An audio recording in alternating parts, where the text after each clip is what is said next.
And one of the things that I wanted to mention today to you as one of the principles of success, being grateful at all times is difficult to do. Being grateful at all times is very difficult to do. I find that to be true with myself. Now, there are others that might be able to do it, but just from talking and listening and living and learning, being grateful at all times is difficult to do, but it's necessary because it's such an act of faith in knowing that no matter what's going on, it's going to be all right. And it's hard to see that when things are not going in your favor, when things have turned so dramatically the other way. And it seems as though you're the only one in the situation where you're involved with other people, or someone got an accusation against you falsely, or somebody trying to do something to you unjustifiably, whatever the case may be. When it's happening to you, it does appear to you that, oh my goodness, man, this is horribly one-sided. So it is difficult.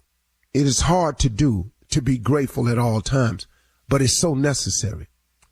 And I just want to point out a couple of things to you.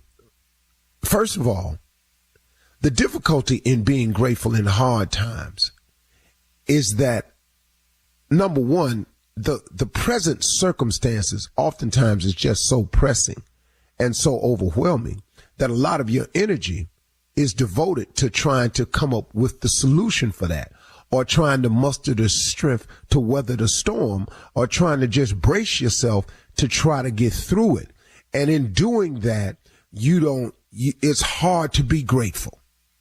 It's hard to be grateful in pain. And I know it is. But here is the trick for me. This is what I've had to learn how to do.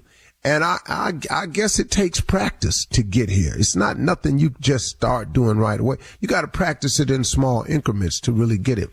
What I've always had to say to myself, and what I've learned to say to myself, is this is happening to me because God is working me through something.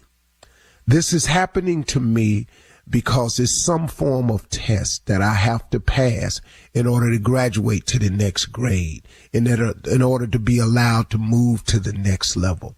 This is happening to me because there's something I need to purge my life of, my body of, my spirit of. Something's purging in me. And when you purge something, it's painful. You know, it's like a person getting off drugs. The withdrawal is agonizing, I've been told. And every documentary I've ever watched, it's an agonizing process to go cold turkey, to withdraw, to pull away after you've been doing something so long. And so I know that this process is tough when you're going through some pain, but when you're purging your system, when you're having to pass a test, when you're about to when you're being made ready for the next level, that moment right in there, in realizing that that's what's happening, that's where you find the gratitude. That's where I found the gratitude. I hope I'm explaining this correctly. I'm going to keep trying until I get it. But that's where you find the gratitude. The second part of it is that God has never left me. In all the things I've done, in all the mistakes I've made, all the lies I've told, all the situations I've gotten myself into from being greedy and wanting too much for me, at the expense sometimes of other people, not doing it deliberately or in a vindictive way, because I've never had that spirit. I'm not a vindictive or a mean person, but sometimes in my life, in wanting to do what I wanted to do, I didn't totally weigh out the cause and effect of the other person. I mean, can I just be real with you with that? I mean, how many times we done all done that? Look, it don't make you a bad person good people do bad things all the time. I just happen to have come to the realization that unknowingly and not with malice intent towards a person, I've hurt people looking at something I wanted to do without really looking at what the cause and effect would be on the other person. So in doing some of these things, I've created situations for myself. But God, through his grace and mercy, has allowed me to even get beyond that. So when I'm saying that God has never left me, in spite of myself, he's always gotten me through. So that's the other part of it too, see, that no matter what you're going through, you've got to understand that God has always gotten you through it. Now, hasn't he? Now, it may not be the way you wanted or the way you liked, but guess what? You can't do wrong and not pay for that now. That's not how this works. That's never going to be the case. But the great thing about God is he fires warning shots at us all the time. He gives us an opportunity to stop. He don't fully punish us right away every time we do something wrong. Now, does he? Eventually you're going to get caught doing whatever it is you're doing. You do understand that, don't you? But the first time, that close call, that was a warning shot for you to stop. Look, I know you're not perfect. I know we all sinners down here. So I know you're going to make mistakes one time. I know you was looking at her when you wasn't supposed to. I know you said something to him when you wasn't supposed to. I know you got with her when you know you wasn't supposed to. And I know you got with him when you know you wasn't supposed to. So I tell you what I'm going to do. I'm going to fire a warning shot and maybe you'll slow your roll this time. But we keep on though. See, that's what happens. See, we just keep on. And then the next thing you know, we get caught. Now, oh Lord, have mercy. I want out of this. Yeah, well, see, you done dug this hole pretty deep and he gonna get you out. But there's some things that's got to go down now because you didn't pay attention to the warning shot. See, had you stopped the first time you felt bad about it and said you wasn't going to do it no more, the situation wouldn't be as critical. But because we don't stop and we go again, but God always forgives. He always allows us to get back up again. He always gives us mercy. He always gives us his grace. He always does that. You're listening to the Steve Harvey Morning Show. Ladies and gentlemen, boys and girls, rabbit trainers, gorilla tamers. Somebody never heard of a gorilla tamer. I've never heard a person that tames gorillas. You just can't go get a gorilla out the wild and then make him do what you want to do. You ever thought about that? They're not at the circus. They're not at the circus. No, the gorilla ain't at the circus, buddy. No, he's not down there. No. He be sitting up there looking at you like, okay, yeah, all right. Anyway, hey, y'all, you know what? Yeah. Ladies and gentlemen, this is how we're going to do it today.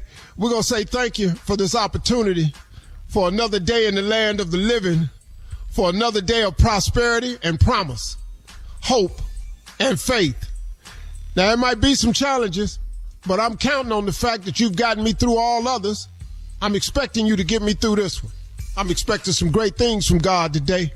You do the same. And he has never failed me yet. And don't forget, God ain't ever too late. I'm talking to myself right now because I'm still waiting on something. Ladies and gentlemen, Steve Harvey Morning Show, Shirley Strawberry, Carl Farrell, Mississippi Monica Jr., and the legend that is Nephew Tommy. Junior got on the shirt to say Barbell. Oh, yeah. Barbell Bully. Yeah, Barbell Bully, man. Oh, okay. All right. Yeah. Go ahead. What's on your mind? So, Unc, you know what, man? You said challenges, man. But you know what I've noticed about you, Uncle Steve, since working with you? You motivate yourself. Ain't nobody motivating you. You ain't looking for it. You get up. You stay motivated, Unc. So how do you deal with your challenges and what keeps you motivated? How you stay motivated? You don't need to look for nobody else. The question often arises, who motivates the motivator?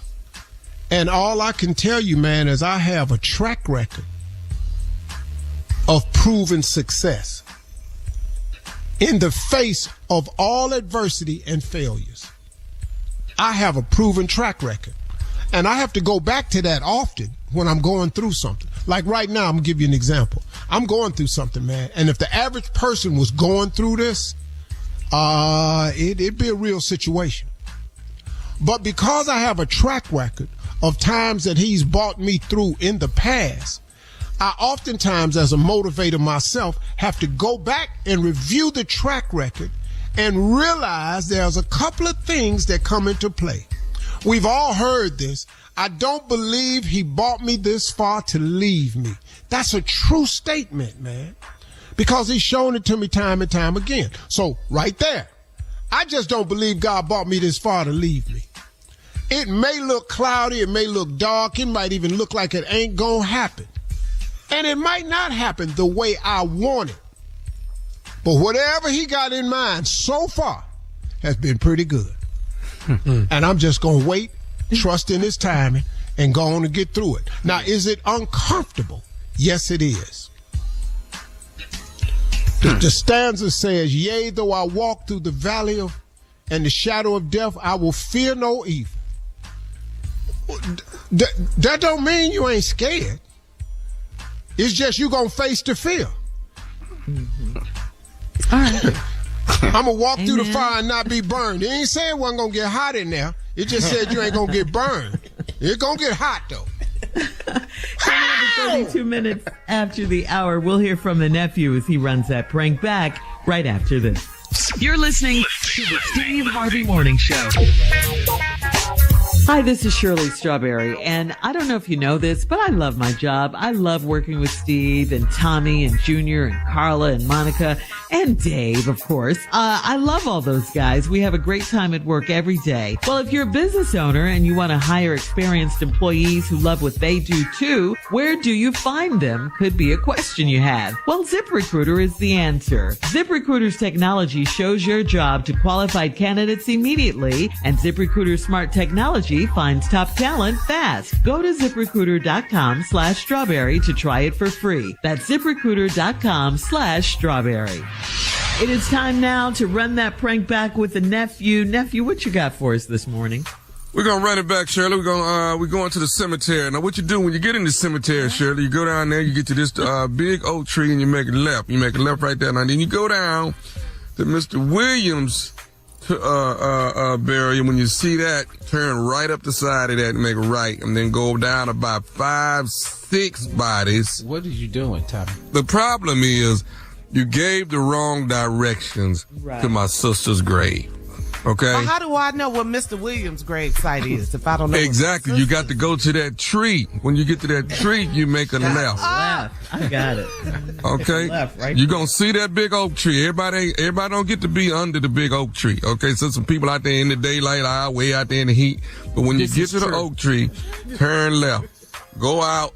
Now, when you get to the next curve, make a right. Now you got to start counting the plots. Okay, that means 1 plot, 2 plot. Go about 6 something. As a matter of fact, stop at the 6th spot and speak to Miss Georgia. Okay, you got to do that. Everybody always say they respect Miss Georgia. Now, keep going. Keep going. We're trying to get to my sister plot. This is too much. It's too much. Now, you will see Miss Doris and Mr. Daniel. They right there together. They had theirs together. They was fortunate. Okay, but now, my sisters, it really ain't no, it ain't no plot. It's just a flat thing on there. We ain't have a whole lot of money for that. Anyway, here it is. You gave wrong directions to my sister's plot. Ugh. Lord, we done prayed over the wrong thing. Let's go, Cat Dog. Hello. Thank you for calling Cemetery. How may I help you? My name is Frederick Stemmer. Tamara Mc... Let me see if she's in the office. One moment, please. Thank you. It don't make sense for us all to go out there like we did and then to run into these type of problems that don't have. Hello? Hello? Listen, my name is Frederick Stemmons. Okay. Now, my sister's sister is buried out there. Okay. And we come out there last week on Monday to come out there and pray over the space where she is. Now, you is the one that told us that it was a few spaces away from the mausoleum. Now, we got out there and prayed over my sister Francis's burial and found out that we was in the wrong space. And they say you was the one that told it to us. Sir, I don't even know what you're talking about. You is the one that told us that my sister I don't give out spaces. I'm in the administrative office. I don't know where you work. All I know is you was the one that told us this. No, I didn't. Yes, you did. You was the one that my grandbaby said that she talked to the woman named Tamara. And you had us out there standing over some white man's body, and it wasn't Sir, right. I'm not a counselor, so I can't tell you where a space is. So your granddaughter lied to you. Ain't nobody lied to me. Not you had us out there in the wrong space. I couldn't have had you in the wrong space because I don't even know the cemetery. You know what? I'm going to send my grandbaby up there to talk to you. Okay. I'll be here till 5. You're very mischievous. You know that? I'll be here till 5 o'clock. You have a good day. No, you don't you hang up this phone on me. You have a good day. No, I'm not going to have a good day. You had me praying over my sister Francis's body, and it was the wrong one. And we sitting there praying over this white man's body. Get out and get out. It wasn't right. Hello? I'm listening to you. You don't have an apology or nothing. Because I know I didn't tell your granddaughter where a space was. Then what did you tell her? I don't even know who your granddaughter is. What you mean? The Simmons family. We was out there. I don't know who the Simmons family is. It's not Simmons, it's Simmons. I don't know a Simmons family. That's what I'm telling you. I'm not a counselor. I don't even deal with families. Here's what I need you to do. Can you go out there and pray over my sister's body? I don't know where your sister is buried. It's supposed to have been 6 spaces away from the mausoleum. Are there any spaces? Yeah. Where is it at? Section 2. Section 2? We was in Section 2, but it was some white man. It wasn't my sister Francis. Okay, I don't even know who your sister Francis is. I do not even know where Section 2 is. Whoever came into the cemetery and said that they spoke to me, they probably did speak to me, and I probably got the information from a counselor, but I never showed them exactly where the spot was. So if they were out there praying over your sister and they were in the wrong spot, that's not my problem. They're praying over some white man. That's not my problem, sir. If you gave because the they wrong went to the wrong spot. If you gave the wrong information, it is just. But let me explain to you. I don't give the wrong information. I told them yes, she's in Section 2, but I did not physically go out there and point to the spot to tell them to pray over that spot. Let me explain what I'm trying to stop from happening. If my people come up there, it's gonna be some more bodies getting buried, and I don't want nobody to get hurt. Okay, I mean your family can come up here. It's not going to be no more bodies being buried. What they can do is come up here and write, and we can conversate about this. But it's not going to be an uproar up here.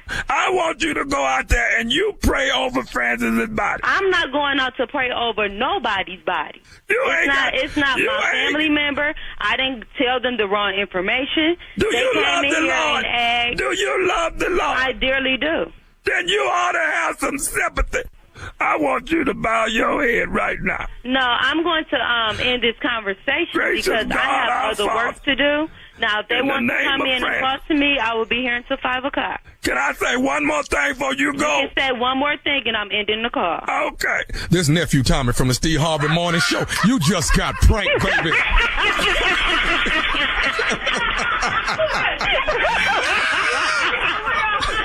You are crazy, okay? Your sister Tamika set you up, baby. And you just got it, baby, from nephew Tommy. Boy, you was standing your ground. You like, no, just because you wasn't praying over the wrong body, that don't mean nothing. I ain't got nothing to do with that. All right, check it out. You got to tell me one thing. What's the baddest radio show in the land? Steve Harvey. And there you have it. Stupid is on the rise this morning. I'll see you in Memphis. All right, Super Bowl weekend, Saturday night in Graceland Soundstage. Nephew, thank you. Coming up next, Ask the CLO.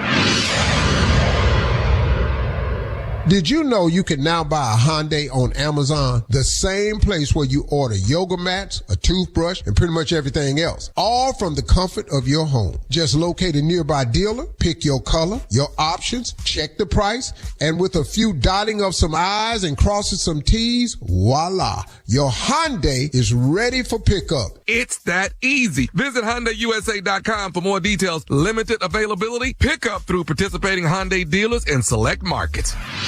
Coming up at the top of the hour in entertainment news, Snoop Dogg addresses the backlash from his Trump performance and says, quote, "I'm still a black man." Plus, we'll hear from him. Plus, Carla's Grammy Music News and Google Maps to make change to Gulf of America. We'll talk about all of these stories at the top of the hour. Yeah, but right, it's happening. It's happening. But right now, it is time to ask the CLO, our Chief Love Officer, Steve Harvey, in the building. This is from Siobhan, CLO. Siobhan in Indianapolis. Siobhan writes, my husband coaches an AAU softball team. He has a whistle that hangs from the rearview mirror in his car. The whistle had lipstick on it, and he claims it was chapstick. Why did he lie right away when it's obviously a woman's lipstick? Listen to me. Chapstick come in cherry flavor. Mm-hmm. They got that out now. Mm-hmm. Cherry flavor chapstick.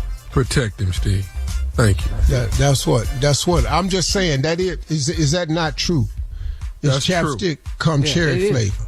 Yes, it does. The problem he got is chapstick don't go on red. Yeah. That's the problem he got. And seeing as how she uses lipstick, she know that it's lipstick. Now, why did he lie right away? What in him would make him say, that's lipstick? And she knows she ain't put it on there.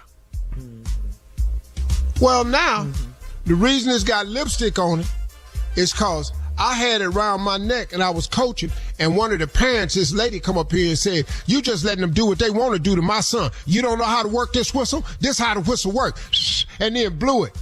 And I took it off because I didn't want to put my mouth on it right there because it had something on it. And I'm going to take this to the house and boil it. Okay, so that's a better lie in your opinion? That's a great one. Better. Well, we're going to go through a series of them before I tell you that it's lipstick. And then I got to answer. Back. Like you I got to answer. That was right like this here. Yeah. Yeah. Drop the mic. Yeah. What we're not going to do is go, yeah, that's lipstick. Yeah, Teresa put that on there. Excuse me? Teresa, we was going to get some ice cream after the practice. And she said, can I blow your whistle? And I said, yeah, go ahead. Blow the whistle. Too short. Moving on. A series of them. All right, Norris in Saginaw writes, an old friend went home with me after a party and I told her to get comfortable while I cleaned my room. She got naked and had her booty smooshed on my couch. She ruined the mood. That was so nasty to me. Why did she think that was sexy? What? Oh, I see what's happening. Yeah. I see what's happening. See, there's not an attraction here. Oh, booty smooshed on the couch. Whenever that's been a problem. Yeah, I'm like, what? Unless it's more booty than you have seen on the couch before. And she know this is her shot and she took it. I'm finna take this out the friend zone and I'm finna put it somewhere else. How much booty she told got? her to get comfortable. That was comfortable to her. Right. Yeah, she's not attractive, and he's not attractive to her. Big old booty. Yeah. Oh. An old friend went home with me after a party, and I told her to get comfortable. She said, that's exactly what I've been waiting to hear. I'm finna get so damn comfortable, ain't nothing gonna be on me. And you came out that room and went, I'll be damn. She ruined the mood, he said. Yeah. That's funny. All right, moving on. Now, I'm gonna let that go.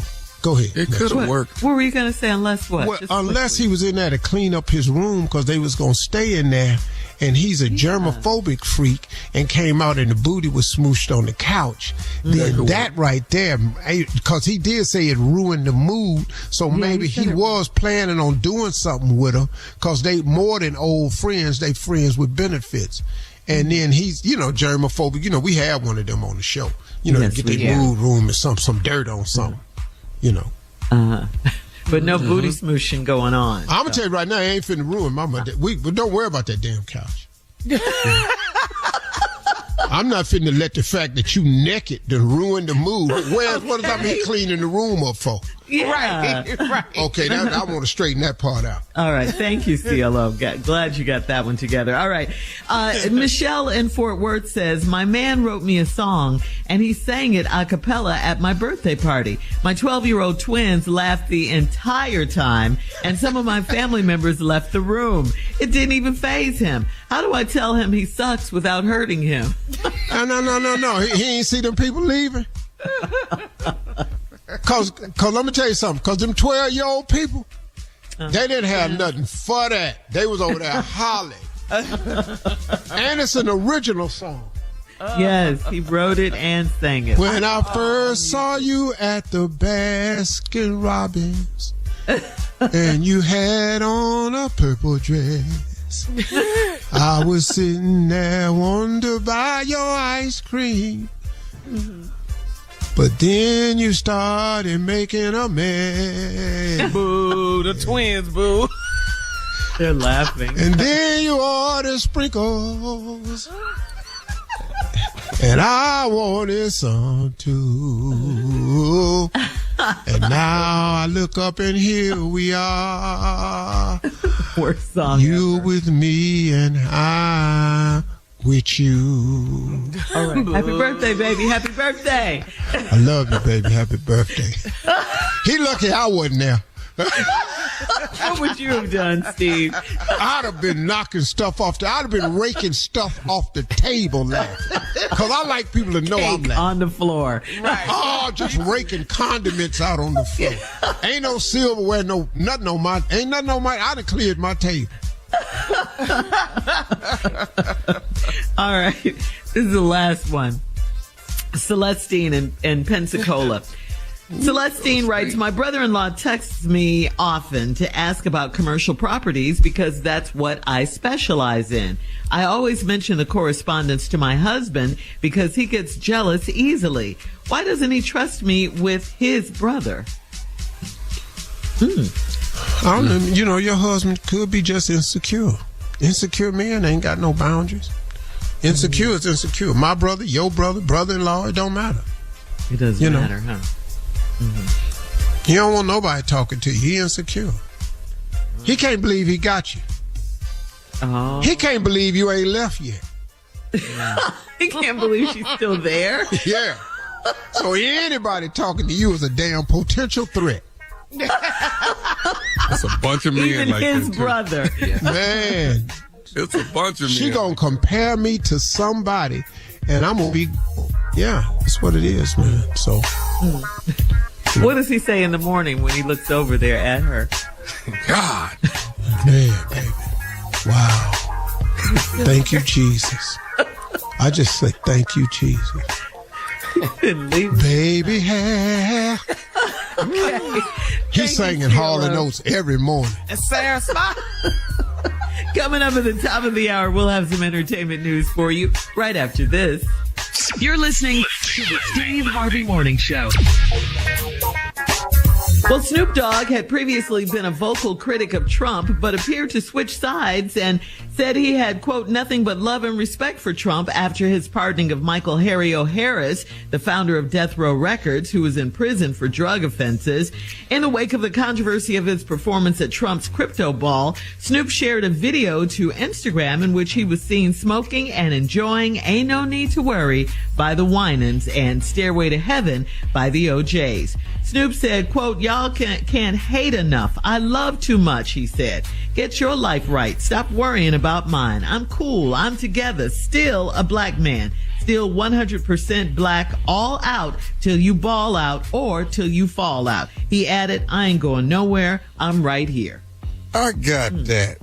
But you did flip the script, dog. You did. When he said, you flipped what it. he said in 2017. What you said back then, what you did, I guess everybody would just want to know why. What happened? You flipped the script. People change. People change. Still love you, but you flipped the script, dog. You did. Yeah. I was And watching Trump did the explanation, and I saw the video.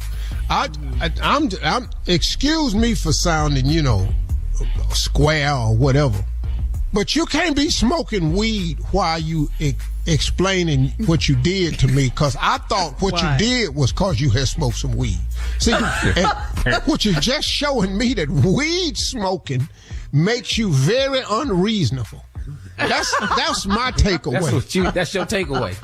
Yeah, weed smoking made you go down there to the crypto ball.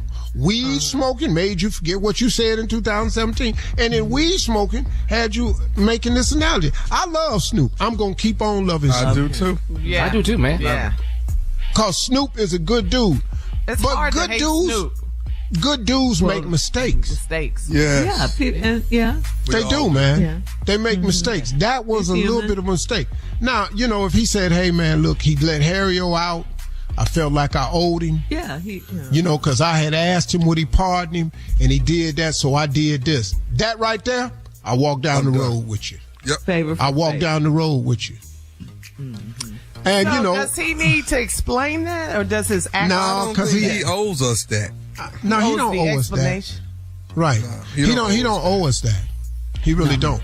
But, you know, this social media, man, social media got everybody in everybody's business that don't even belong there. Yeah. But, you know, like he said, I'm going to just keep on loving you. And, you know, the only way to kill hate is with love.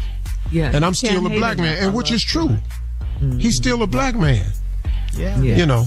Yeah. I wasn't mad at him. Now, at one point in time today, though, I have some facts about DEI that I'd like to share with everybody. Okay. And it's shocking. Okay. It's shocking. Yeah. Okay. All right. I have a feeling you're going to drop some knowledge, too. All right. Thank you, Steve. All right, Carla, you got some Grammy news for us today. What you got, girl? Yes, I do. Let me clear my throat. All right. The 67th annual Grammy Awards will carry a renewed sense of purpose. It's going to, this Sunday, raising additional funds to support wildfire relief efforts and honoring, you know, the bravery of the first responders. And the show is dedicated to them. Trevor Noah is back as this year's host. Performers include Steve Teddy Swims, your boy, will be in the building. Yes, he is performing. Shakira is performing. And of course, Beyonce and Taylor Swift will be in the building. No word yet on if B is performing. And speaking of Beyonce, Cowboy Carter is up for album and country album of the year. Kendrick Lamar. Well, let me tell you something. What's up? They give her that album right there, it's going to be a problem. It's going to be a damn problem. If they give her country album of the year or album of the year. Either one of them. Because you're right, because a black woman has not won album of the year since Miseducation of Lauryn Hill. That was so nice. Trump gonna step in on this one now. If she win country album of the year, that's gonna be a DEI issue. Yeah, this dude right here, man. You talking about DEI? Yeah. He gonna step in on this. It's gonna be a problem. All right, Kendrick Lamar's diss track against Drake, we all know it and love it. They Not Like Us, is up for record and song of the year and best rap performance. Kirk Franklin will be awarded the Black Music Icon Award and other R&B nominees. For dancing? Really? For dancing, or what is it? What is he known for? What is Kirk? Dancing. Lately, dancing and talking, but you know, Kirk career dancing in them tight clothes. Kirk pants so tight he can't fall if he wants to. Y'all seen Kurt out there? He's known for. He can fall. He ain't gonna be able to get up. We love you, Kirk. Yeah, congrats. But that's big, man. He should get an Icon Award. Kirk Franklin changed and revolutionized gospel music. Yes, he did. Correct. Yes, he did. Correct. Mm-hmm. And closing this out, other R&B nominees include Money Love, Chris Brown, SZA, and Usher. So the Grammys are this Sunday live from Crypto.com Arena in LA, baby. The Grammys. All right. There you go, Okay. All right. Thank you, Carla. And, finally, Google has announced it will be updating Google Maps to reflect President Trump's executive order to rename the Gulf of Mexico to the Gulf of America. Google said in part on X, we have a long-standing practice of applying name changes when they have been updated in official government sources. For users in Mexico, however, it will remain the Gulf of Mexico, and users in other countries will see both names. The changes will go into effect whenever the Interior Secretary makes them official. So, be good. Get ready for the Gulf of America. Mr. All right, coming up in 20 minutes. I'm in the Gulf of America and they can't find your ass. Coming up in 20 minutes after the hour, how much will your Super Bowl party cost this year? We'll talk about it right after this. You're listening to the Steve Harvey Morning Show.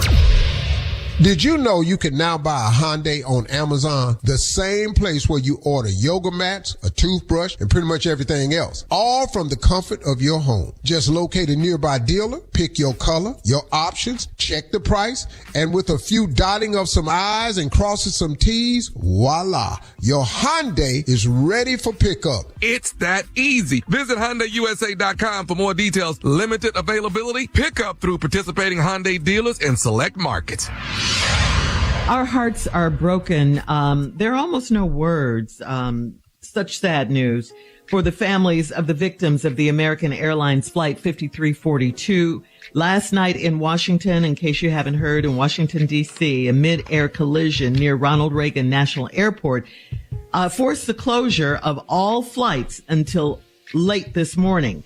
An American Airlines flight from Wichita, Kansas was on approach to the airport when it collided with an Army Black Hawk helicopter. The Defense Department said 3 soldiers were aboard. American Airlines stated a crew of 4 with 60 passengers were on Flight 5342.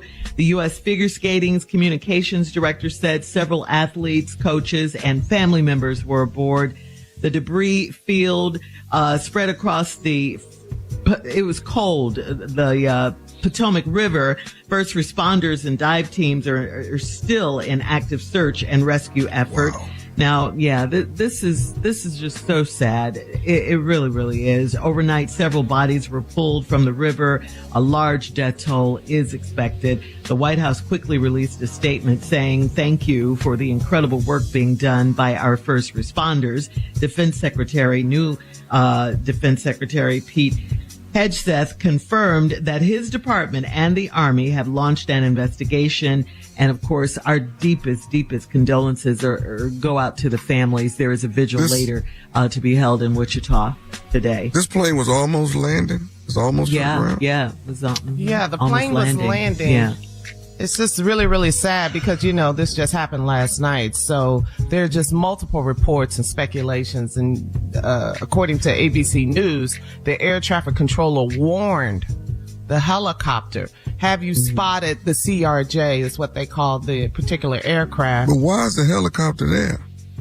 I don't know. For training. Look, of course, our condolences go out to everybody lost. And, we can thank the first responders.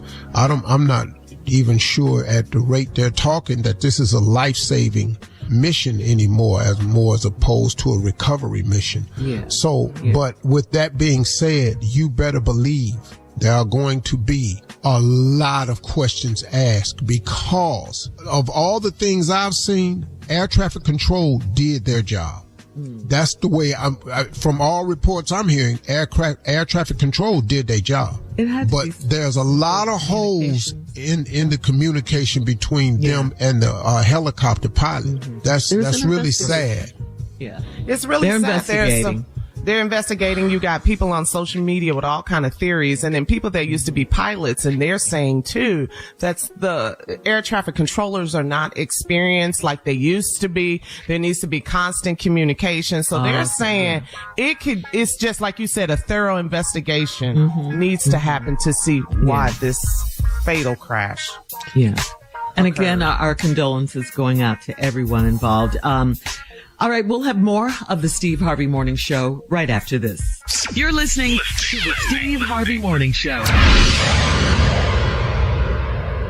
Okay, guys, here's this fun segment, okay? Let's have some fun with it. I'm going to ask you just some random questions and just give me your random thoughts or your thoughts, whatever.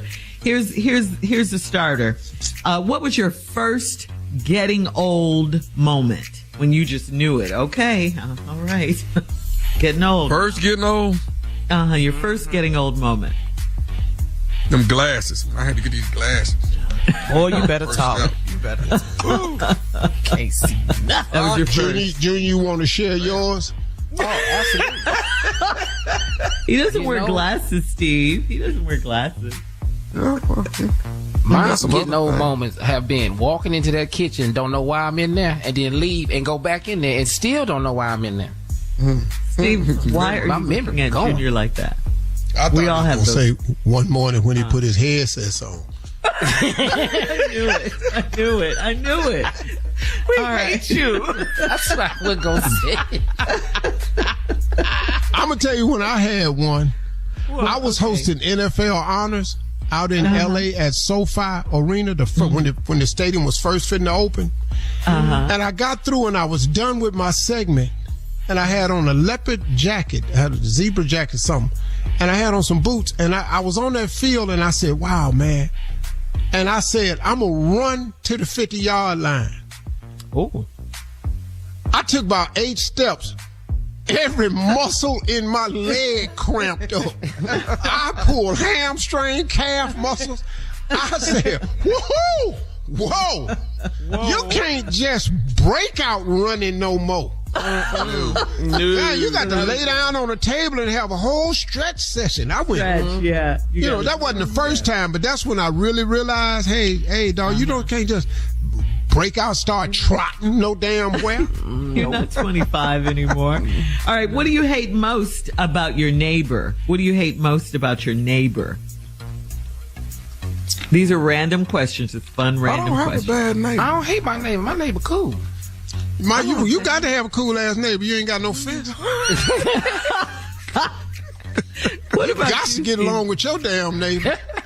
Can't be beefing. Still having issues with your neighbor, Steve? No, I ain't never seen my neighbor. You don't know who your neighbors are? What do you mean? Let me tell you something. If my neighbors were standing at their fence, it'll be the first time I seen them. I thought you had some issues with your female neighbor or something. Oh no, that's my other house when I lived over there. Okay. Oh, okay. Yeah. Okay. That one right there. Oh, I couldn't stand that. She was German and racist. Oh, wow. Yeah. Wow. But look, with her Hitler acting ass, I couldn't stand that woman, man. She was evil to a whole nother level, man. I mean, just evil, racist. Oh, you know, I should have left on that hill. You know, we live on a steep hill, and her and her husband was going down the hill one time, and her husband fell, so he couldn't help her get back up the hill. So he got up the hill, and they had a rope that they had tied to some trees that would help their old ass get back up, and she couldn't make it up even with the rope. I went over there and helped her. I should have left her ass down at the You did the right thing. Yes. You did. I should have left her old ass down at that damn Chattahoochee River. Oh, gosh. All right, some fun random questions, guys. What do people brag about? People just brag about this, but you don't find it impressive at all. Oh, my mama. You still funny looking after all these years. You just funny looking.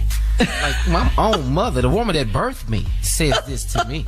I don't think this is really funny, mama. This is not something I can believe. You're not impressed by that, Junior? Yeah. Wow, your mama going just like your damn daddy. What was I thinking? I can hear you. Come on, y'all. Tommy? Probably about how fine I am. People brag about that. It don't faze me, though. You know what I'm saying? Really? I let that go. I don't get caught up in all that. And you shouldn't. That's the best damn thing you done said today. All right.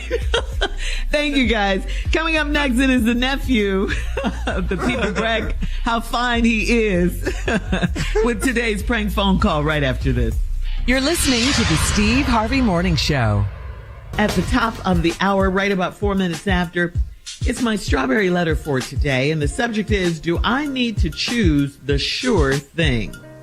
Do I need to choose the sure thing?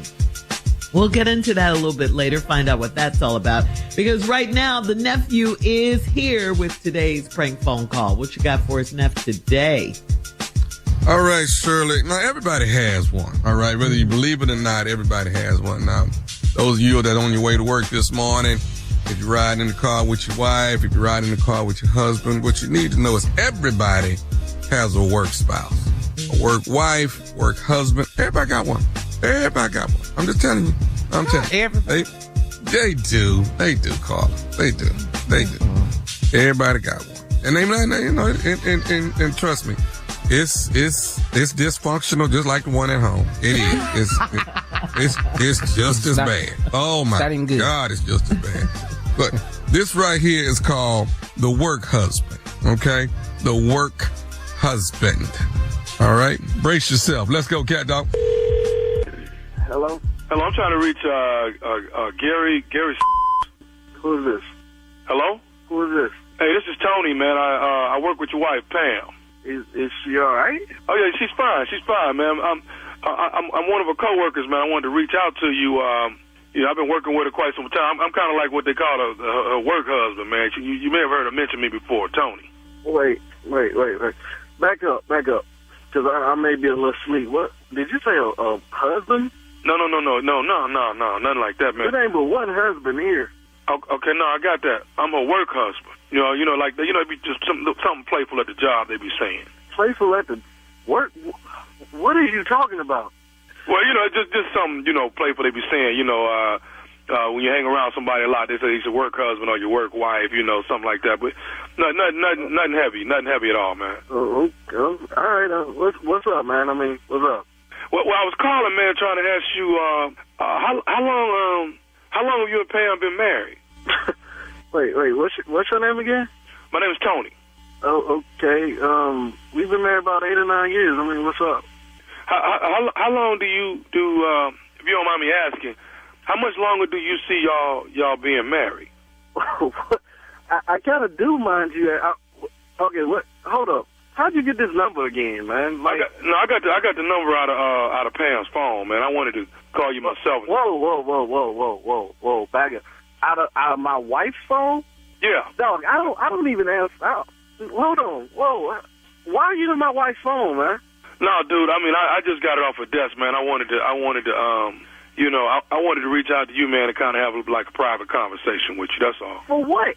First of all, why are you in my wife's phone? You calling me, dude? I mean, this husband thing. It's really blowing me right now. No, it's just a work husband, man. That's all it is. What is a work husband? What are you doing with my wife? You know, that's just like I'll bring her some coffee and donuts to the job, or you know, get her some lunch and stuff, man. If she don't feel like going. Wait, my wife don't even like donuts, and we got a new coffee machine just 2 weeks ago. So why are you bringing my wife food? Hey, man, listen. Really, I just called for this here. How long do you foresee y'all being married? To death do us part. What the you mean? How long we gonna be married? What's your name again? Tori? Tony, man. Tony. Tori, I don't give a damn. You asking me these? Hold on. Let me call my wife. Hold on. Wait. Hold on. Hello. Gary. Pam. Gary. Look, Pam, you better call me within 2 minutes. Right now, it's 10:38. You better call me by 10:40 or your black be sleeping outside. Hello. Now, Tori. Hello. Yes. Why you do that? Why you call her, man? This supposed to be a conversation me and you having together. No. You talking about you my wife's work husband. It ain't but one husband up in here. One. I she understand. got my last name, and she don't keep it till death do us part. Now, I'm glad you called me on a Friday. I'm so glad, because I got all weekend to think about the whooping I'm going to give you. Because this out here now. Hey, man, all I'm trying to figure out, how much longer do you think you want to be married to her? This whooping going to be phenomenal. You better get right with Jesus on Sunday, because I guarantee you're going to meet him Monday morning. Hey, listen, all I'm trying to say, man, I'm taking my wife up there early, and I want to see your black. I'm just trying to adult. All I'm saying is, if you didn't want to be married to her any longer, then maybe we could work something out. That's all I'm asking, man. I'm just trying to have a nice work out, partner. All we need to work out is be there Monday, because I'm sure the hell gonna be there bright and early Monday, waiting for your work husband, my. Okay, look, man, I'm not going to sit and go back. I'm not trying, look, all I'm trying to do is have a deeper man-to-man conversation with you, man, all right? You done called me talking about you bringing my wife donuts and coffee and all up in her phone. This ain't no decent conversation. Hey, man, I'm her work husband, dog. Everybody, most people have a work husband or a work wife, man. That's known in the corporate world. A work husband. You hear what I'm saying? What? A work husband and you. I'm going to be there Monday, 8 o'clock. Hey, man, I'm not finna see and go back. Look, you know what? I'm finna just call Pam. I'll just call Pam. Oh, she's supposed to call me back in about a minute and 15 seconds. Yeah, we're going to wait for her to call me back. Work husband, my on this on a Friday. Okay, well, it was just a question, man. I'm just trying to see if you didn't want to, maybe we could work something out. So, if I find out if there's any truth to anything you're saying, it's going to be a lay down night tonight. Ain't nobody finna do nothing to my baby. I mean, ain't nobody finna do nothing to Pam. What? Did you just call my wife your baby? No, I'm just saying. On Monday, Mr. Work Husband. Hey, man, I'm not finna. I got one more thing I need to say to you, man. No, you ain't got nothing to say to me. Except Monday. No. I got something else I need to say to you. Are you listening? You better talk to Jesus, because I'm going to be up there Monday at 8. Okay, I got one more thing I need to say. You ain't got nothing to say to me except Monday. I do got one more thing to say to you. Go ahead. I said, is you listening? I'm listening, Mr. Work Husband. Well, this is what I want to tell you. Tell me. This is Nephew Tommy from the Steve Harvey Morning Show. You just got pranked by your brother Eric. Well, Eric put you up to this. And I'm so glad this is a joke. Because somebody was about to die. I'm going to still see Eric. So. You all right, man? Oh, man, that's a good one. You all right? Oh, I need a drink. Well, man, yeah, man. Hey, I got one more thing I got to ask you, man. What is the baddest radio show in the land? Man, the Steve Harvey Morning Show. Y'all crazy. I'll tell you what. And there you have it. Play too much. Ooh, it's hard to find a good work wife. It really is. It is. Oh, no. That's why we got a divorce, me and you. I know. It lasted for a while. It just, I couldn't take it. I can't. All right. Work wife or not, I will be there February the 8th at the Sound Stage at Graceland, baby. Memphis, Tennessee, Memphis. The nephew is coming to town. Tickets are on sale right now. Y'all come see your boy. Been a few years, all right? Laying in the cut. Where am I next? Right after that, Lexington, Kentucky. That is March, baby. 13, 14, 15, 16. The nephew is coming to town. It's been about 5-6 years when I've been up there. So, ooh, Lord, we got some work to do, don't we? Ooh, we do.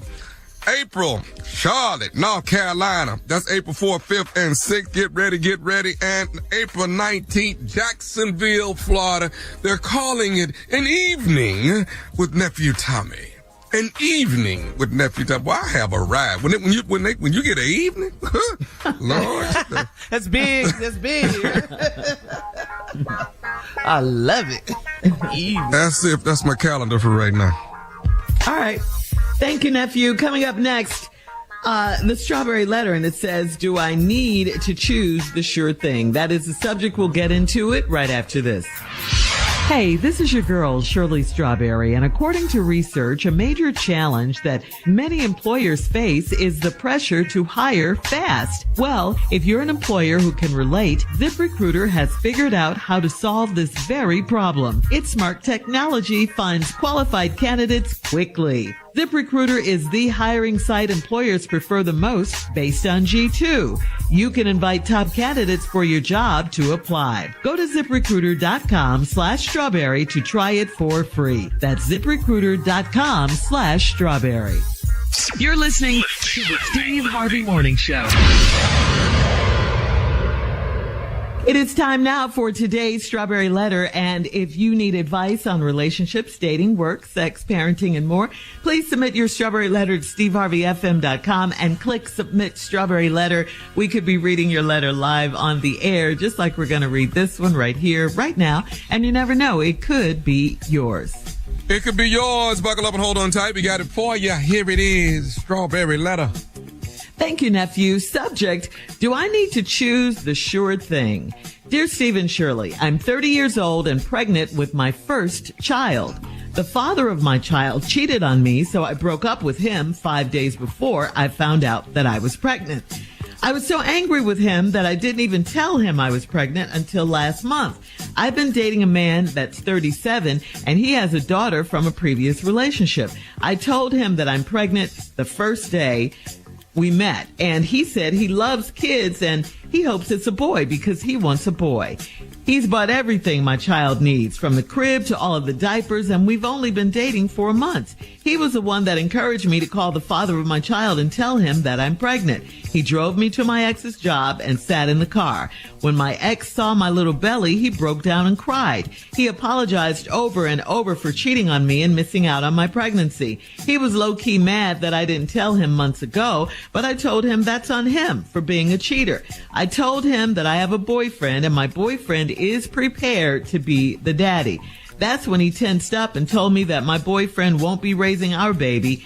Then he begged me to take him back and marry him before the baby is born. I told him that wasn't going to happen, and I left. He's been blowing up my phone since I unblocked him. My boyfriend is getting annoyed with my ex's calls, so he told me to decide what I want to do.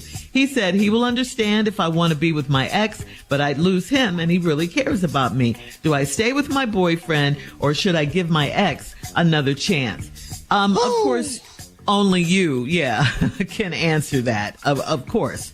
But here's some questions you might want to ask yourself. Why would you want to go back to a cheater? This man cheated on you. If you give him another chance, who's to say he won't cheat on you again? Can he change? Sure, people change all the time. But have you seen any changes in him? Because you didn't mention it in this letter. Meanwhile, this new guy is stepping up in every way possible. He's even prepared to be a dad to your unborn child. I mean, that's big for any man to do for a baby that's not his biologically. That is big. As a matter of fact, he's the one who encouraged you to tell your ex about the baby. I mean, that's another man move. I agree. He had a right to know the baby, the father of your child. And so you should have told him. I do agree with that. But so now what? Now he wants to rush and marry you. Did you go with the man who cheated? These are your questions. Do you go with the man who cheated and is now trying to get back with you, or the one who stepped up for you and your unborn child in every way since day one, and who's willing to help you raise a child? Those are your questions. I get it.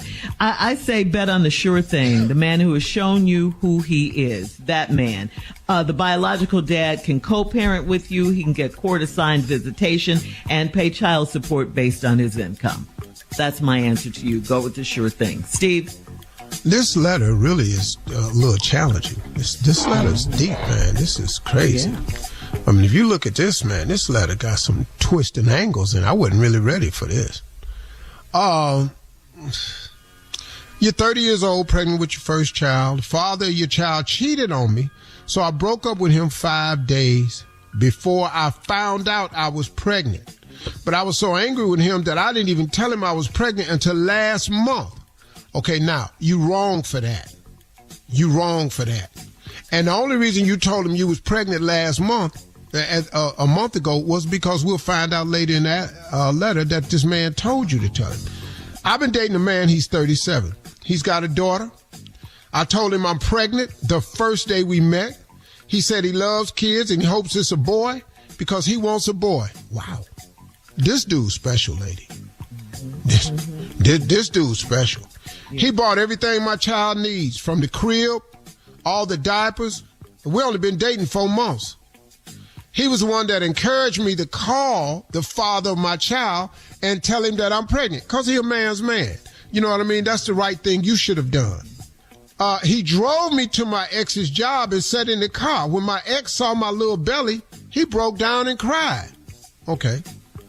He regretted what he did. He apologized over and over for cheating on me and missing out on my pregnancy. Now, what I'm asking is, when she said she saw his little belly, she had the baby already? No. He saw like her pooch, that the baby so she was growing pregnant inside of her. Okay, yeah, she was I pregnant. thought. Okay. He broke down. He apologized over and over and for missing out on my pregnancy. That's what made me think, did she have it already? That's what made me wonder that. Yeah. No, she did. Anyway, he was low-key mad that I didn't tell him months ago. But I told him that's on him for being a cheater. That's not the penalty for cheating, lady. You should have had another punishment. You broke up with him. But keeping the fact that this is his baby away from him, that was not cool at all. At all. You didn't have the right to. I told him that I have a boyfriend and my boyfriend is prepared to be the daddy. That's when he tensed up and told me my boyfriend won't be raising our baby. Well, you really ain't. Yeah. That ain't how that work, though. That ain't how that work. I don't want to tell you that, but you know that you can't make that decision. Then he begged me to take him back and marry him. Oh, I see now. Then he begged me to take him back and marry him before the baby is born. Lord have mercy. A shotgun wedding without the shotgun. Good Lord Almighty. Hang on, Steve. We'll have part 2 of your response coming up at 23 minutes after the hour. Today's Strawberry Letter subject, do I need to choose the sure thing? We'll get back into it right after this. Did you know you can now buy a Hyundai on Amazon? The same place where you order yoga mats, a toothbrush, and pretty much everything else. All from the comfort of your home. Just locate a nearby dealer, pick your color, your options, check the price, and with a few dotting of some I's and crossing some T's, voila. Your Hyundai is ready for pickup. It's that easy. Visit HyundaiUSA.com for more details. Limited availability. Pickup through participating Hyundai dealers in select markets. All right, come on, Steve. Let's recap today's Strawberry Letter. Like you said, very deep. The subject is, do I need to choose the sure thing? This is a hard one. This is a 30-year-old lady that got pregnant. And before she found out she was pregnant, her boyfriend, who was the father of the baby, cheated on her. But she didn't find out until after she broke up with him 5 days later that she's pregnant. So she ghosted him. And then she met a man that's 37. And she's dating a man who's 37 who has a daughter from a previous relationship. She told him the first day, I'm pregnant, the first day we met. And he said he loves kids and he hopes it's a boy because he wants a boy. Wow. Okay. He bought everything my child needs, crib, diapers, everything. We only been dating 4 months. This is a heck of a guy right here. Then he encouraged you to call the father of your child and tell him that I'm pregnant because he already know. There's finna be some drama with this. Let's get this out the way now. He drove you to your ex's job and waited in the car. When your ex saw your little belly, he broke down and cried. He apologized for cheating on you and for missing out on your pregnancy. Then he was mad because you didn't tell him months before. But I told him that's on him for being a cheater. Well, that's not. You should have still told him because being a father has nothing to do with him cheating. He's still the father of the baby, and you know he's the father of the baby. I told him that I have a boyfriend, and my boyfriend is prepared to be the daddy. That's when he tensed up, told me my boyfriend won't be raising our baby. Then he begged me to take him back and marry him before the baby is born. Now, this is where we left off at, and I said, a shotgun wedding without the shotgun. Yeah. That's some old school stuff. You got her pregnant, you're going to marry her. Now, he wants to marry you before the baby is born. That will give the baby his name. That would make him responsible, blah, blah, blah, blah, blah, blah. Then he begged me to take him back and marry him before the baby's born. I told him that wasn't going to happen, and I left. He been blowing my phone up since I unblocked him. My boyfriend is getting annoyed with my ex's calls, so he told me, you decide what you want to do. He said he would understand if I wanted to be with my ex, but I would lose him, and he really cares about me. He does, and he's done nothing but prove that. Do I stay with my boyfriend, or should I give my ex another chance? Well, we need to ask a very important question. What about your ex is different? That's the starting question. What's different other than the fact that he has the news that he's about to be a father? What about him is different? What's his views on cheating? Who is he seeing right now? Because, lady, he can't just up and ask you to marry. Who is he seeing right now? Because ain't no man, he ain't doing nothing. You need some background on this man. What is he doing right now? Who is he seeing? How much time is he spending with her? What's the relationship like? To see that this is happening so fast, you need some information. I don't know if you should leave this guy for your ex. Now, the ex is making a pretty big offer. Let's get married right now. Let's get married before the baby born. I hate this is happening. He could be fixed himself up now. Maybe this could be the thing that clicks the switch for him. But your boyfriend's switch is already clicked. Now, he said he really cares about me, but is he in love with you? Because you're going to need that to survive in marriage. But look at his actions, though. Has he told you he's in love with you? That's what you need to find out. Is he in love with you? Can he not live without you? Because he said, he'll understand if I want to be with my ex. He'll understand. That's the father of your child. Maybe that's you will see a better me, but you're going to lose me. And I really care about you. But I'm going to be gone now. You can keep the crib and the diapers, all that, but I'm out. So I can't answer that question for you because I don't know either guy except what you put in this letter. And according to Shirley, one guy is a cheater and the other guy stepped up and filled out all the criteria. And that's all we know. Your first guy is the cheater, which is why you stopped seeing him. Now he saw you pregnant. Now he want to marry you. You go from I'm a cheater to we broke up to I ain't said nothing to you till I saw you. Now I want to marry you. A lot of information missing in that system. I think what you need to do is put everything on pause. Pray about it. Get yourself some clarity. Shirley said, it looks like this new guy is a safer and better bet. I must admit, she's right. I must admit that. And I very rarely say that. That is so not true. Because then the letter wouldn't be good if we just agreed on every damn thing. Right, everything. Yeah, what the hell are you listening for? But she may be 100% correct in this right here. I don't see the upside to going back to the ex. I don't see it. Other than he want to marry you now.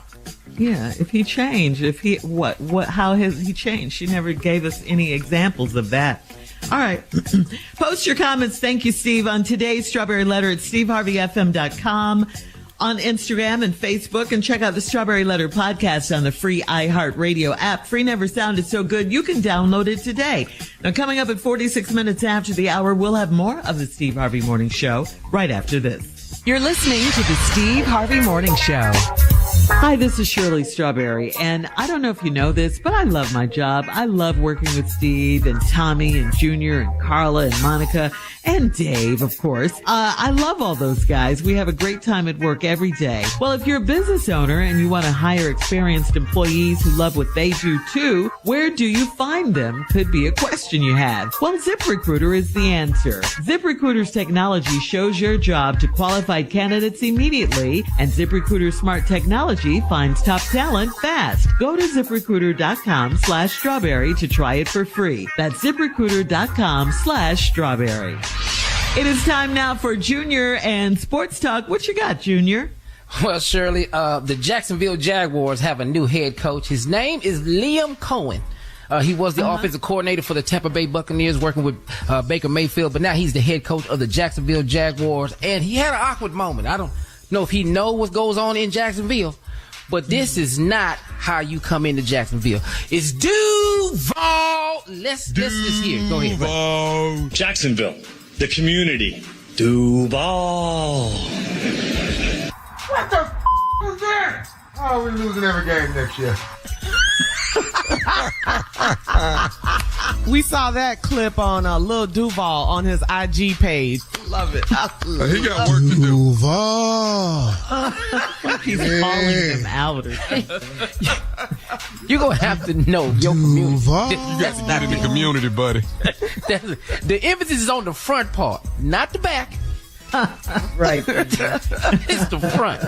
And he just don't look dangerous to me. Duval.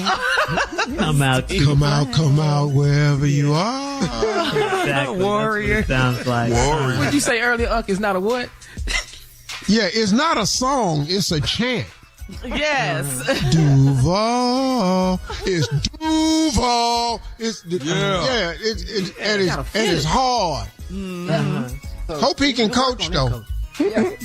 But can somebody explain to us what is going on with Jimmy Butler? Can somebody please explain what he done what now? is going on? Suspended 3 times. Now he's suspended indefinitely down in Miami. Now, I don't understand these young players' attitude. Look, man, I don't know if you've watched the movie before, Butler. Le'Veon Bell complained and didn't play. Looking for a new contract. Set out a whole year. They don't pay you for sitting out. They don't reward you because your body now ain't take a season's worth of beating. If you look at everybody that does this, and Jimmy Butler should have played because this is his opt-out season, should have played, showed his value, and then went on into the free agency market. I mean, however I don't know what his real situation is, but refusing, you a cancer in the locker room now. Yeah. I think you're hurting your value because who wants to go get Jimmy now? Because if this how you act when you don't get your way, what happens if you come over here and you don't get your way? And he can play his butt off, man. He a hooper, man. Oh, he a hooper. He a hooper. A hooper that ain't hooping.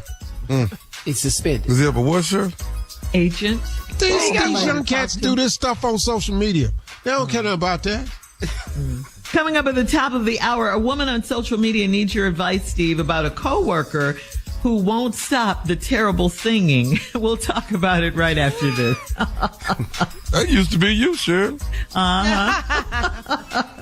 You're listening to the Steve Harvey Morning Show. This is from Bailey on Steve Harvey FM. Bailey says, I have one coworker who thinks she is a singing star and is constantly singing around the office. I have to remind her several times a day to keep it down so I can concentrate or take client calls. But she doesn't seem to be getting the message. To add to the annoyance, she really can't sing. She walks around singing Whitney Houston, Minnie Riperton, Jill Scott, and Sade songs. I don't want to get management involved if I can help it, but she just won't take a hint. And stop it already. How can I handle this without getting our boss involved? That's what she Stop wants to know, with Bailey. the hints. Just say it. What should she say? Gwen, your ass can't sing.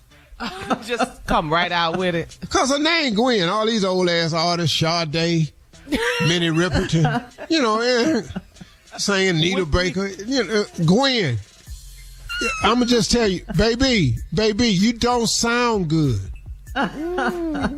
You off. You flat. You ain't on key.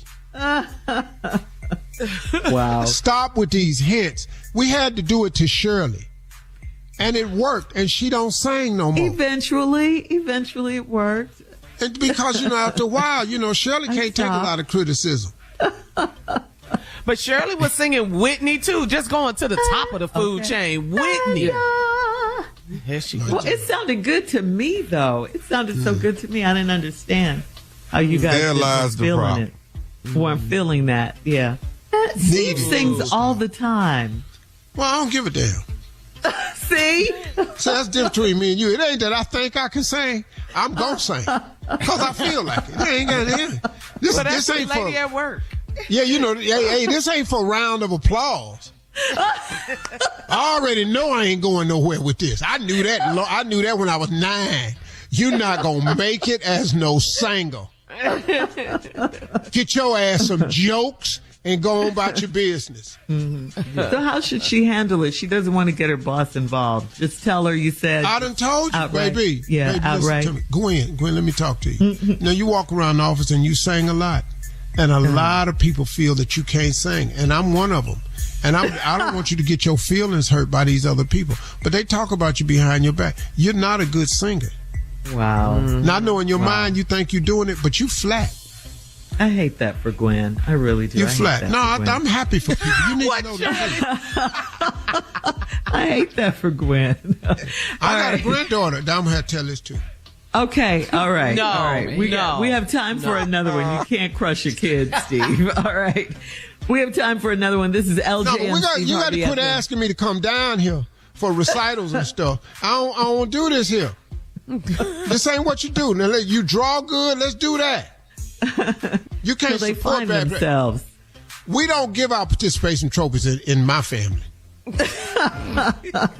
You either won or your ass didn't. So Tucker, now crazy. you go to McDonald's if we win. You get some ice cream if you get your ass whooped, because you might need a little coolness in your mouth. But you gonna know, winning McDonald's. Losing, one scoop ice cream. One. Oh, that's cold. All right, LJ on trying Steve to get Harvey. no syrup on it and all that. Sprinkles. Kids love the sprinkles. All right, LJ says, I always thought that dating was supposed to be a two-way thing, but it seems as if the girl I've been seeing for a couple of months doesn't see it that way. When we first started dating, I was happy to pay for dinner, shows, and the like. Now, however, it's become clear that it's expected. She'll even ask me if I want to go grocery shopping with her, and when it comes time to check out, she'll stare at me as if to say, well, what are you waiting for? Lately, she's been talking about how great a trip someplace in the Caribbean would be, and all I can think is, yeah, for you. What's the best way to address this? Because I just can't afford it. Stop. Hell, this ain't about love. This ain't about you. This just about her getting what she wants. I'll make up another excuse. I'm going to Russia for the holidays. All right. Coming up at 20 minutes after the hour, we'll have more of the Steve Harvey Morning Show right after this. You're listening to the Steve Harvey Morning Show.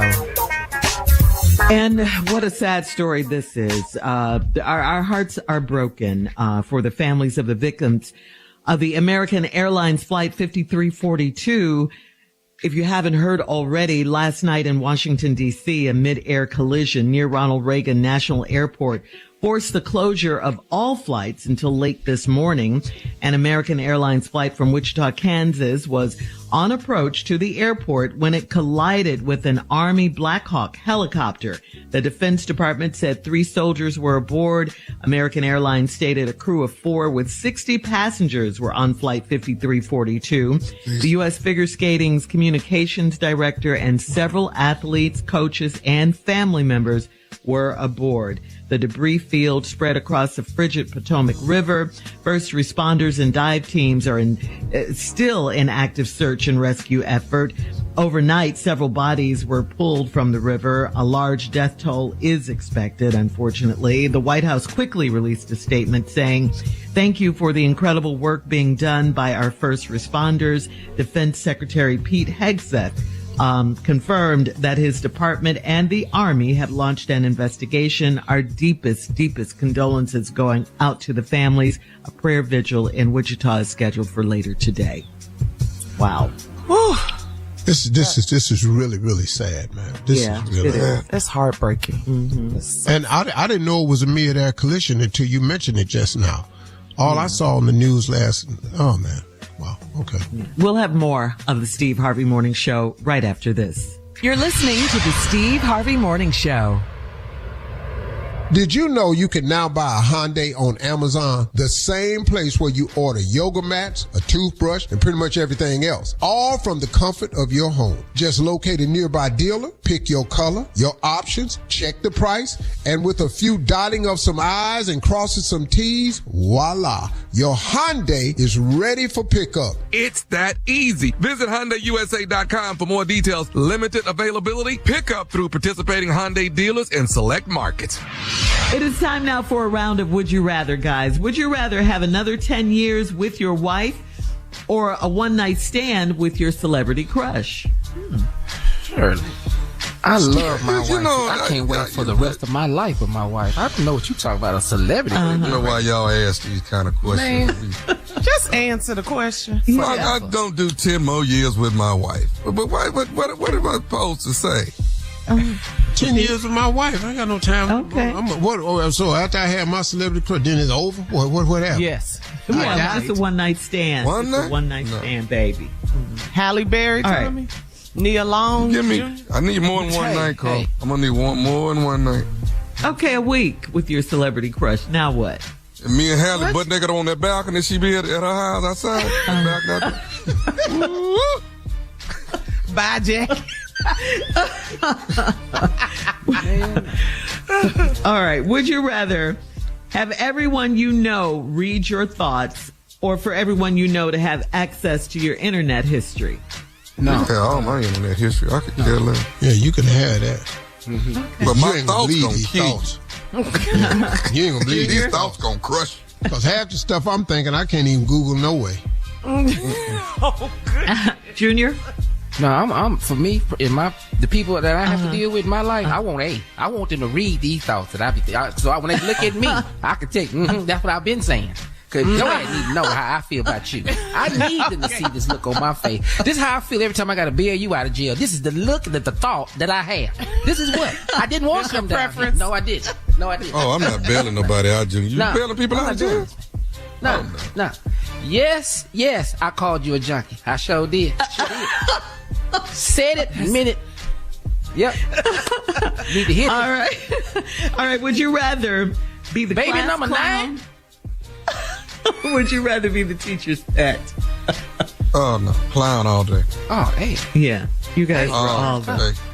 Oh yeah, I'm going to. Do she pass me if I'm the pet? I was the teacher's pet. I needed help where I ain't never been a teacher's pet. I ain't never had a teacher like me. So really, not one of your teachers liked you? Yeah, I mean, Mr. Hicks liked me. Miss Blandon. Miss Blandon couldn't stand my ass. Oh, okay. Miss Vivian Adams liked me, and Miss Cleveland liked me. Okay. So teachers pet, you like prefer that? Okay. That's 4 teachers. I had about 70 teachers. That's 4 out of 70 is what I'm trying to tell you. All right, last one, guys. Last one. Would you rather everyone in your life always know what's in your bank account, or would you rather them know all the details of your sex life? No, my bank account. Come on. Yeah. Really? Really? Hell yeah. Come on. I'm staying on it. Yeah. So what y'all been doing? What kind of sex? Saving. They don't need to know that. They don't need to know. They don't need to know that. That ain't gonna be healthy at all.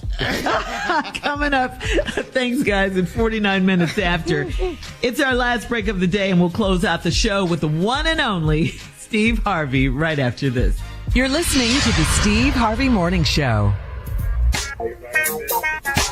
Hey, it's Carla Farrell. Kick that old mop and bucket aside. Are you ready for a mop and bucket clean in half the time? Make the swap to Swiffer Power Mop. The all-in-one cleaning hero has a built-in solution that breaks down dirt and grime like magic. With hundreds of scrubbing strips on the pad, it absorbs sticky messes with ease. Plus, it'll leave your home smelling great for hours after cleaning. Get yours today and mop smarter with the Swiffer Power Mop.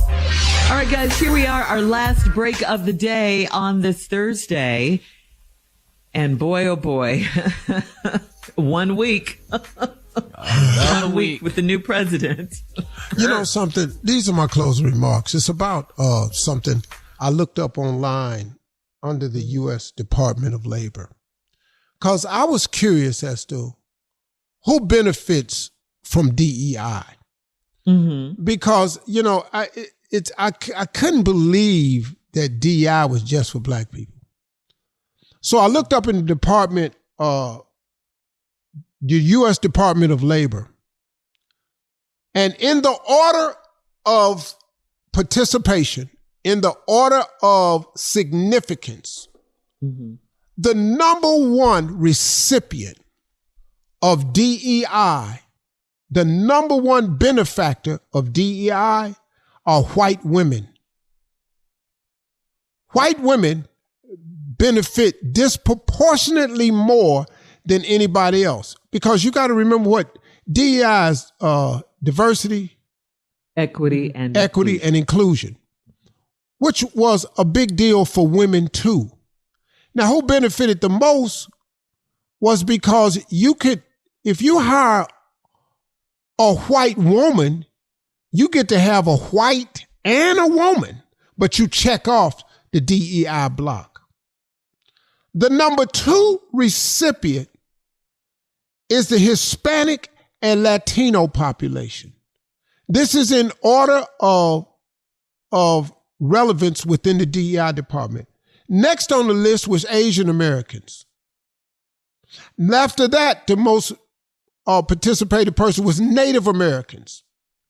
After that was people with disabilities. So now when you get rid of DEI, y'all, you're getting rid of things that helped people with disabilities. Also, the next benefactor after that was veterans.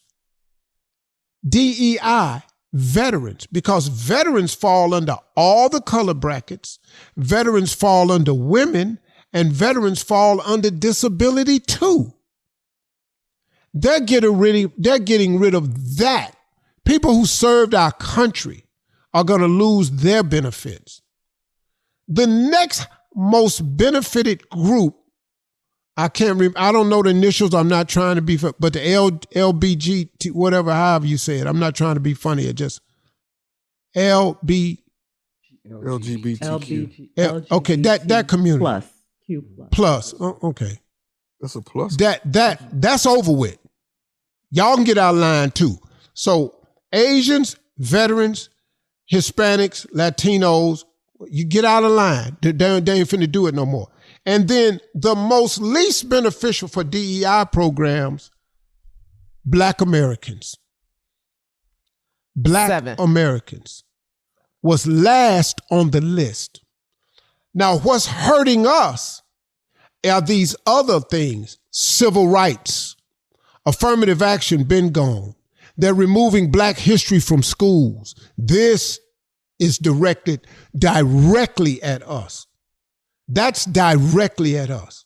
And I got news for you. This thing that Lyndon Baines Johnson passed, that's bigger than DEI. That's taking away Black people's basic civil rights. See all this, we're gonna make America great again? I just want y'all to see what they're doing. They're getting it back when we didn't have civil rights. The basic right of the Constitution is the pursuit of happiness. That's in the Constitution. Well, Lyndon Baines Johnson said, well, that's not what we've given Black people. We're going to give it to them in 1964. That's out. Man, y'all ain't been paying attention. Then they showed him picking up that Latino that had on a Latino for Trump's t-shirt. ICE had picked him up. See, all y'all that was for Trump, now you got to ask yourself, is Trump for you? Regular white people, I have news for you, man. You finna suffer. Because them eggs, I don't know if you looking, them eggs ain't moved. They not finna move. But it's some stuff that's going up, though. Prices is up. Auto prices is up. Oh, okay, so you want to buy some eggs, but you can't buy no car now. So now you can't get a car to go get no damn eggs. Man, y'all drank the Kool-Aid and fell for it. This dude came in here, man, with broad sweeping. He pardoned all of those people, not some of them, all of them. What? No, we're going to look at individual cases. No, you beat a cop, you shot a cop, you can go too. The head of the Oath Keepers was at the Trump in Washington. He was there. The Oath Keeper, the president, he got 20-some years because what he done was so vile, they gave him 20 years. He out. Then some dude just got shot and killed by a police officer who was released from the January 6th. But he had a gun. I was stunned. I got to just tell you, I'm not happy for anybody getting killed. Don't get me wrong. I was stunned that a white man was killed by a police officer. I was stunned. I was stunned. So those are my closing remarks. You voted. This is who you got.